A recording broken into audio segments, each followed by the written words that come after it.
আজকে আমার ফার্ম নিয়ে তোমাদের সাথে কিছু কথা শেয়ার করব। তো তোমাদের মনে অনেক কোশ্চেন থাকে, আর যেগুলো তোমরা কমেন্ট বক্সে বলো তারই কিছু কিছু রিপ্লাই দেওয়ার চেষ্টা। আমি ছাগলগুলোকে সবসময় এখানেই বাইন্ধে রাখি। আর এই যে দেখতেছো এইদিকে আরও পিছনে, মানে এই যে পিছনে এই সাইডে সব বাঁশ বাঁধা আছে। আমি সব ছাগলকে এরকম লাইন ধরে বাইন্ধে রাখি প্রায় রাত্রের 12টা 1টা পর্যন্ত। যতক্ষণ আমরা জাগনা থাকি ততক্ষণে আমরা এইভাবে বাইন্ধে রাখি ছাগলগুলোকে।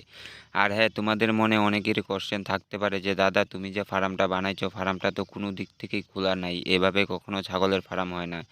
হ্যাঁ, আমিও বুঝতেছি, কিন্তু এছাড়া আমাদের এখানে বর্তমানে কোনো উপায় নাই, আমাকে এভাবেই করতে হবে। তার কারণ হলো যে আমার বাড়ি যেহেতু ফরেস্টের কিনারে, তো ওইখানে সবসময় এনি টাইমলি মানে শিয়াল আসতেই থাকে। তো তার জন্যই আমাকে ফার্মটা এইভাবেই করা, আর ছাগলগুলা বাইরে থাকি।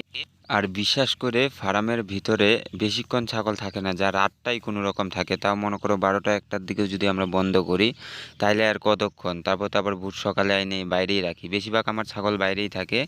তো এই ঘরটা শুধু এই রাত্রের জন্যই বানানো হয়েছে, আর এটার ভিতরে এমনিতেও আমি বেশি রাখি না ছাগল। তবে হ্যাঁ, কিছুদিন পরে, এখন তো বর্তমানে এখন কম আছে, যেহেতু কিছু ছাগল আমি বিক্রিও করছি। এখন বর্তমানে ছাগল কম আছে, তাই মানে এর কাছে হয়তো ঘরটা অনেক ছোট লাগতে পারে, কিন্তু ঘরের ভিতরে ঢুকলে হয়তো বুঝতে পারবা যে ভিতরে কত বড়। তো এই ঘরটা টোটালে হলো যে 13 ফুটের বেশি আছে আর কি, লম্বায় 13 ফুটের বেশি আছে। ভিতরে মোটামুটি 35টা ছাগলের মতো রাখা যাবে।